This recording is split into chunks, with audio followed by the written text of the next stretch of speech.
Welcome. In front of me is a Xiaomi 15 and today I'll be going over unboxing along with a quick look at the device and its specifications. So, grabbing my little knife, let's just get straight into it without wasting any time. And inside we get a obnoxiously thick case, or not case but like this package, which contains no charger and just a hope of it, and a case. Nothing really out of the ordinary right here, outside of the size where most manufacturers just manage to make it about the thickness of the actual case that comes inside of it. But Xiaomi wants to fool you into making it seem like there is a charger, but there isn't. And they have the audacity to bullshit you that it's probably for the environment, because we are all gullible. Now, taking a look at the phone itself, once I drop everything around, it's actually a smaller phone than I expected. There we go. Let's see. So this is S25, the small one, and you can see it's just a tiny bit bigger than the S25. Looks pretty nice and modern. We have very small bezels, and going into the specifications, which I should have had open already, but I didn't. Let's try to get that.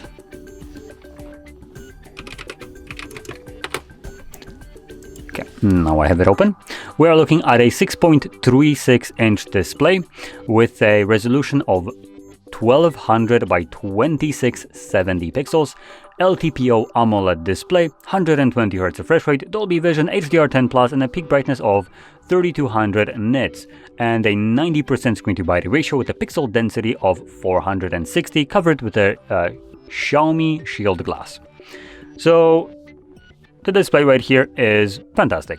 The fact that we have Dolby Vision certification, HDR10+, will allow you to play content that obviously supports it, and that will look better. We have also a much more manageable little camera bump right here compared to the Ultra version of this phone. Just to bring that up here, let me just take off the case, as that phone is absolutely wild, and not only in terms of price, but in terms of the plate that it has glued to the back of the phone. So just as a comparison, here you go. Like that is a bulge. The phone literally has a bulge. And taking a look at the thickness of it, the camera bump is nearly as big as nearly as big as the dish plate that is glued to the back of this phone. So the thickness of this phone almost matches that. Insane. Now, taking a look at the actual specifications of this phone, we are looking at a flagship grade phone, but it also costs as much as a flagship grade, and it's Chinese, which kind of leaves a bad taste in my mouth, I would say. I would expect a Xiaomi phone to not cost as much as or actually more than a S25, and it does, by a decent amount. So let's talk about this one. We have a 6.3, actually I already talked about the display. So outside of the display, we can now talk about the camera. So camera wise, we are looking at a triple camera setup, and the main sensor, one of them, as they're all the same basically. We have a 50 megapixel all sensors, one being f1.6, 2.0 and 2.2 apertures, wide, telephoto, ultra wide. So those are the cameras. Just kind of wanted to go through this very quickly. And you can record videos at 8K, 24 or 30 frames. 4K gets you to 60 frames, and HDR 10 plus, 10-bit Dolby Vision HDR, and you can also do 10-bit log videos. And then at 1080p you have also 60 frames, slow motion of 120, 240 and 960 even. Wow. And then 720 gets you to 1920 frames per second. Now at the front we have a 32 megapixel selfie shooter, f2.0 aperture wide sensor that does 4K at 60, 1080p at 60 as well, with HDR10 plus support. And that's about everything that there is for the cameras. So moving on into the internals, we have a 5240 mAh battery that can be charged with a cable and a charger that isn't provided at 90 watts and wirelessly at 50. Now, even wirelessly, this phone charges faster than any Samsung device on the market, which is just kind of comical. But out of the box, you can't charge it because you don't have a charger that came with the device. So I genuinely think there should be a law that when you have an electronic device, it should come with a charger so you can actually use it, because at this point, once the device discharges, it's a brick. And a very expensive one on top of that. So yeah. Now, in terms of the processor, and here we have obviously what you expect from a flagship, which is a Snapdragon 8 Elite with 12 gigabytes of RAM and 256 gigs of storage that can be spec'd out all the way to 1 terabyte and 16 gigabytes of RAM with UFS 4.0 storage type. Now, the difference here in terms of the UFO display right here, and this one is primarily the price, as this one is even more stupidly overpriced.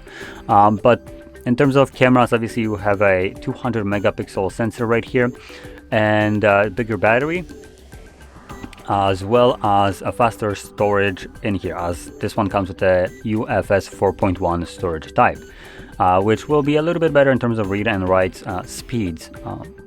So yeah. Now, in terms of build quality, this phone actually feels pretty decent. We have glass back, aluminum frame right here, under display fingerprint sensor, volume and power buttons on our right side. At the top we have nothing, not even the IR blaster anymore for some reason. Then on the left side, again just clean side, we do have these antennas. So there's multiple, so one here, two at the top, two more on, or actually three more on the right side, and two more at the bottom, along with a USB Type-C charging port, speakers, and a dual SIM tray. And that's about it. The device feels nice in hand, I want to point that out. It does have a little bit more weight, I think, than the S25, and it lays nicely though in hand, so that I think that actually matters a lot when you're going to be holding this device. It's also in terms of size in a more compact kind of form factor, on a smaller side, not like most devices that are like 6.8 inches nowadays. So it's much more manageable to have it in your pocket. It's much more manageable to just like generally use it in its fullest, which I personally do prefer a smaller device like this one. So this one is pretty good. Now, the elephant in the room here is the price tag, as this device comes at over $1,000 with tax. And for $1,000 for a Xiaomi device, that's a hard pill to swallow, as even they mentioned this S25 didn't cost as much. Mind it, the cameras might not be as good on this one as they are on the Xiaomi, but Samsung does try to put a lot of effort into software for the cameras and the software for the phone itself, which when it comes down to it, it is pretty good software.